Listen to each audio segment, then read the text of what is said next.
Assalamualaikum. Yuk sekarang kita bahas satu figur publik lagi ya yang lumayan menginspirasi Indonesia. Beliau ini artis terkenal yang berkiprah sejak zaman Soekarno masih muda tuh. Dan dia ini penyintas kanker yang lumayan mengharu biru gitu perjuangannya, yaitu Ibu Rima Melati. Mohon izin nih kepada ahli keluarganya semuanya ya. Nama Rima Melati itu bukan asli, nama itu pemberian Soekarno sih. Yang waktu jaya-jayanya dulu emang suka gonta-ganti nama orang. Nama aslinya Mariolin Tambayong. Nama Mariolin ini kalau ikut cara Belanda sering dipanggil Lin gitu ya, atau Lince. Ada C-nya di belakang tuh supaya kerasa lebih sweet atau cute gitu kayak Belanda. Kalau di Amerika tuh kan pakai bunyinya I gitu ya di belakang. Charles jadi Charlie, Bob jadi Bobby, Robert jadi Robbie kayak gitu ya. Kalau di Belanda sukanya belakangnya pakai atau ke atau ce atau she kayak gitu ya. Ada Wike, Wice, Mike, Ineke, Meisje, Krisje. Nah, Mariolin ini alias Lin ya udah jadi Lince. Belakangan dia suka nyanyi di istana. Soekarno tuh nggak suka sama nama yang kebarat-baratan. Ya udah, lama-lama Lince ini terus jadi Rima Melati. Konon semulanya nama Rima itu mau dipakai untuk nama anak yang dikandung Lince. Tapi kemudian dia malah keguguran. Jadilah nama Rima itu akhirnya dia pakai sendiri sebagai pelipur lara. Walau alam. Lahirnya Agustus 1939, kemudian wafat Juni 2022. Ini sekaligus melengkapi daftar kemarin ya. Artis penyanyi yang lahirnya sebelum 1940. Rima Melati alias Lince Tambayong ini ya kebetulan bisa nyanyi juga. Ya aktris, penyanyi, model, dan aktif rancang busana. Dia keturunan Belanda Minahasa. Sempat tuh beberapa kali dinominasikan untuk Piala Citra ya. Dan sempat menang satu kali saat main film Intan Berduri bersama Benyamin Sueb. Zaman saya kecil dulu ya, pernah juga tuh. Suka nonton filmnya yang lumayan kocak. Main bersama almarhum Benyamin juga. Filmnya berjudul Pinangan gitu ya. Yang kalau tidak salah itu diadop dari tulisan penulis top dunia, Anton Chekhov. Selain untuk Piala Citra, filmnya ada juga yang maju ke Festival Film Asia Pasifik menurut catatan Wikipedia. Di zaman sinetron pun, beliau sering main tuh. Jadi sutradara aja juga pernah sih, kalau menurut catatan Wikipedia. Lahirnya di Tondano ya, di zaman Hindia Belanda. Ibundanya itu dulu perancang busana yang lumayan terkenal. Dan salah satu keponakannya itu juga ada yang artis jadul Debbie Cynthia Dewi. Saat sekolah konon Rima Melati pernah sekelas dengan Gus Dur segala tuh. Terus saat di Bandung dia sekelas dan sebangku dengan artis Ruth Pelupesi. Kalau yang monitor artis-artis jadul pasti tahu lah ya Ruth Pelupesi. Angkatan sebelum 1940-an juga. Lahirnya 1938 ya kalau tidak salah. Tapi dia tidak pernah dikenal sebagai penyanyi. Ada lagi tuh penyanyi jadul yang seangkatan Rima Melati. Pernah satu grup musik juga ya. Namanya Baby Huay. Lahirnya 1939 tapi itu cerita yang lain lagi. Dengan Ruth Pelupesi itu pun banyak story-nya tuh. Para penggemar infotainment bisa cari sendiri ya.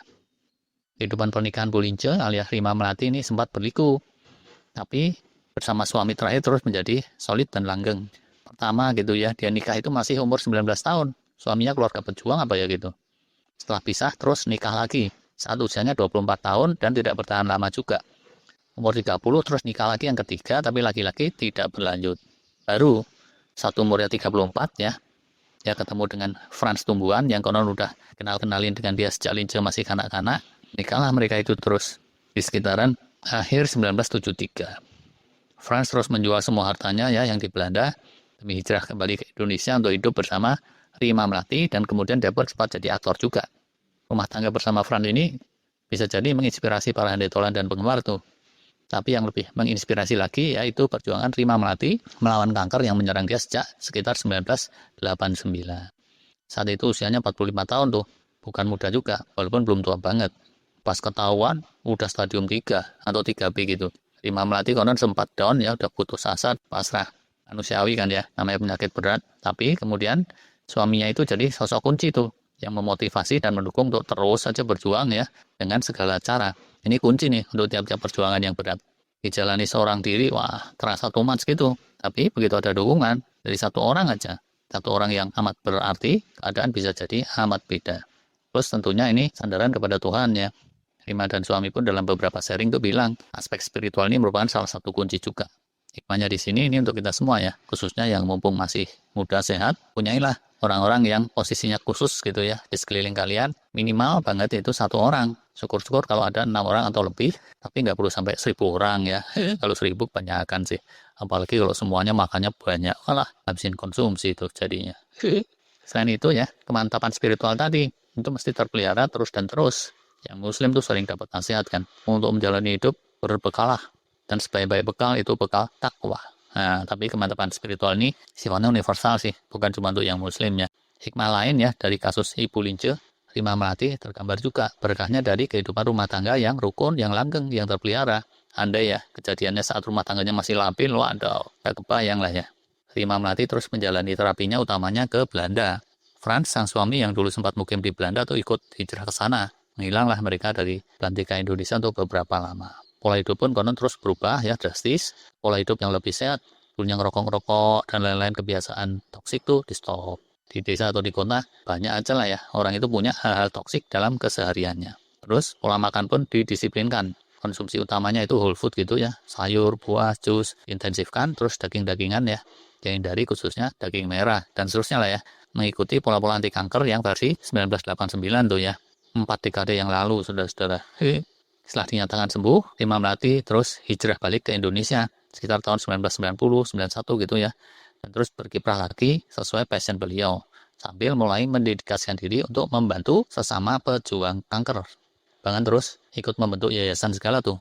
Yayasannya mulai gaspol aktif 2003 sekitar itu, dan di situ ya Rima Melati bisa dibilang salah satu ikonnya dari para pejuang itu. Sumber inspirasinya termasuk paling vokal juga.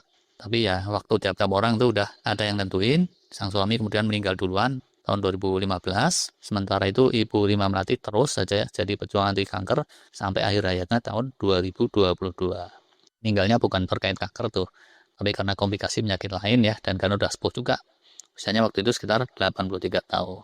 Nah, dihitung-hitung ya, sejak bersama yayasan, beliau itu vokal jadi pejuang anti kanker 19 tahunan tuh. Atau kalau dihitung dari saat pertama kena, tahun 1989, yaitu 33 tahun. Itu bukan kontribusi yang kecil lah ya, untuk menginspirasi kita semua. Saya yakin dalam rentang segitu lama, banyaklah pejuang-pejuang kanker lain ya yang pernah bersentuhan dengan beliau, dengan Rima Melati alias Lince Tambayau. Buat beliau, sekarang ini saatnya untuk istirahat dengan tenang, ya.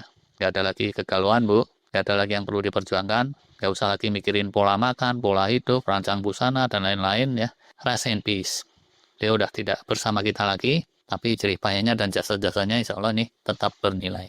Sebagai wujud penghargaan dari perjuangannya, sengaja ini yang ditampilkan dominannya foto-foto saat mudanya beliau ya, supaya orang-orang itu ingatnya Ibu Rima Melati yang sweet, Ibu Lince Tambayong yang cerah ceria. Semoga berkenan, nih kurang lebihnya mohon maaf. Terima kasih. Wassalam.